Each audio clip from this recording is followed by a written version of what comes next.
Survivors of Jeffrey Epstein's abuse and the American public are still awaiting the full release of the Epstein case files. After moments of delay, President Trump signed a bill passed nearly unanimously by Congress into law last week that compels the Justice Department to make those materials public within 30 days. Joining us now to discuss this and more is Congressman Jamie Raskin of Maryland. He is the top Democrat on the House Judiciary Committee. Hi, Congressman. Thank you for coming on the show. So first off, do you have any updates on when the Justice Department plans to release the Epstein files?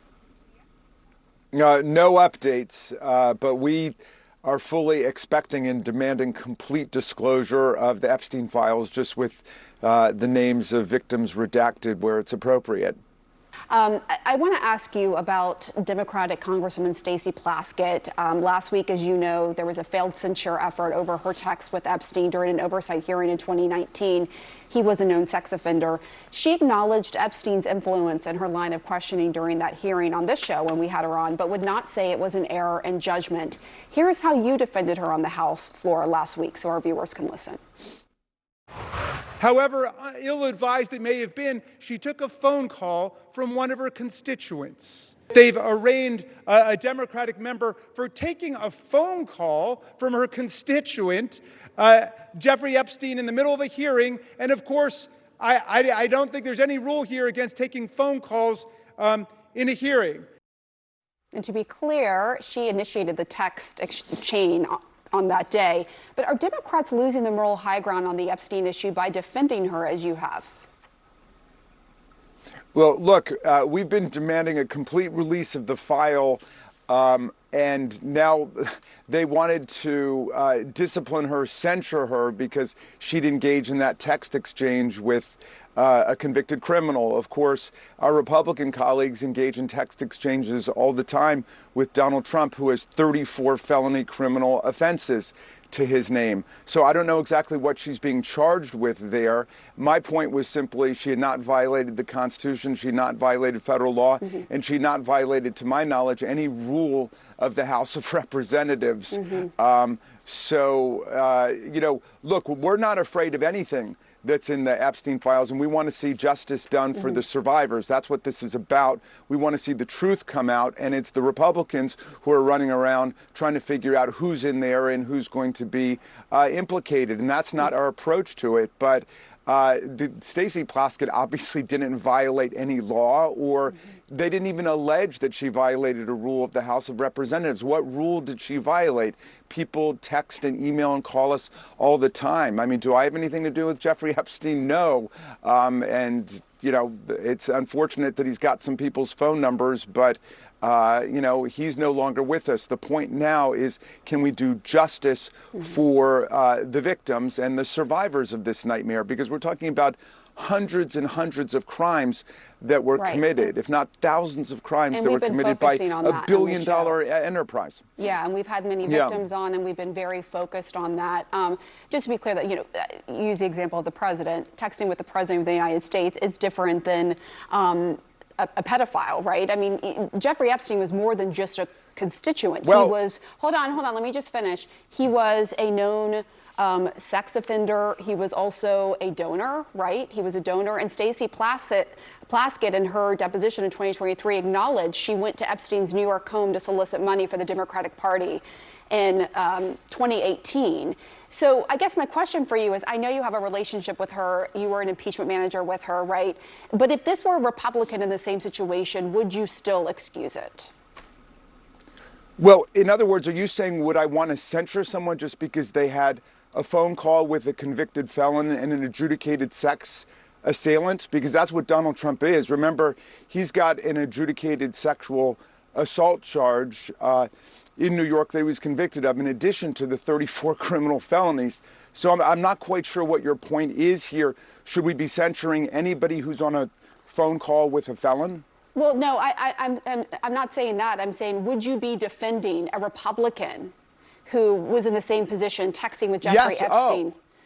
I did. Texting with Jeffrey Epstein after he was a known convicted sex offender, and just be calling it a constituent when in fact he was a donor and there was more there.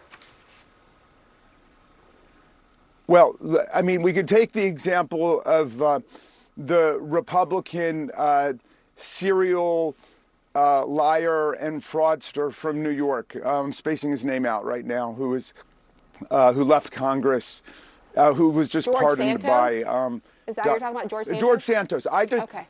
Yeah, I defended George Santos. They wanted to expel him because they considered him inconvenient, but he had not had a criminal conviction, he'd not had a civil conviction, and he'd not gone through the ethics process. And that was my whole point with Stacey Plaskett. If you think she's violated a federal law or a rule of the House, charge her with it and let's take it through the ethics committee. But she hadn't been charged with anything. That was my simple point. And I know the Republicans are saying the Democrats defended Stacey Plaskett with respect to Jeffrey Epstein. We did not. We said we need to have a process here. She's not charged criminally. She's not charged civilly. And you haven't lodged any ethics complaint against her. And I said the exact same thing with George Santos. And you can go back and see that I voted not to expel him because there was no process.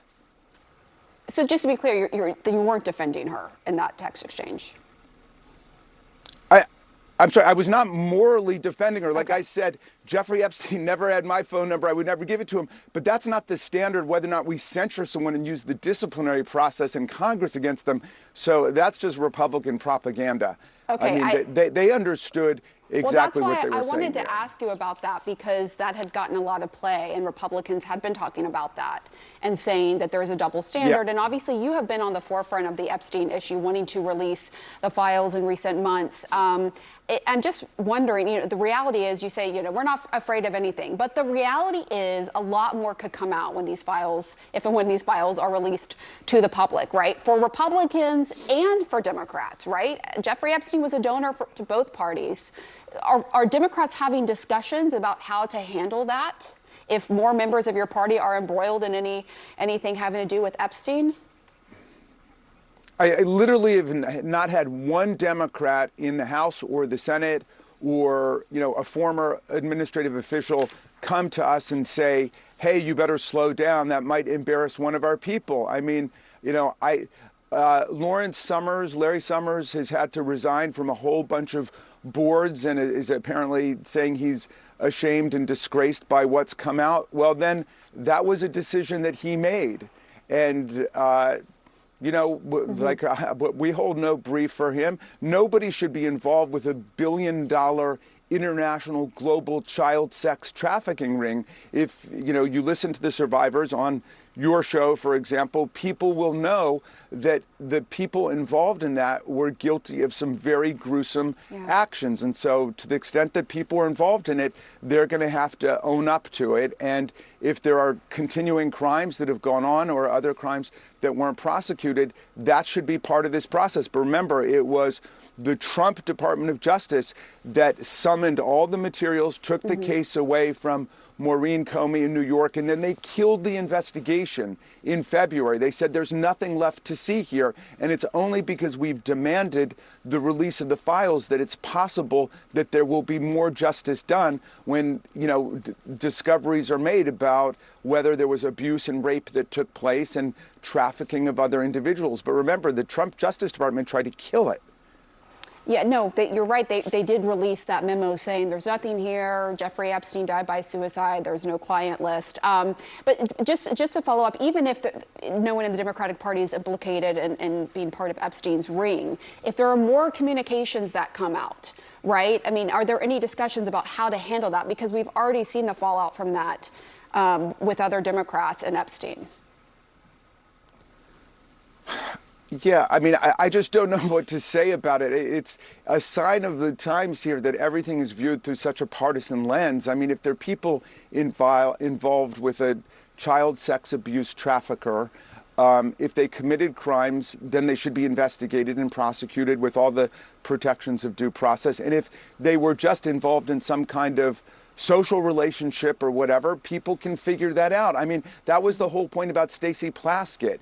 For some reason, he had Stacey's phone number. They'd been in communication. And so she takes the hit for that publicly, that they communicated, but nobody's accusing her of having committed a crime.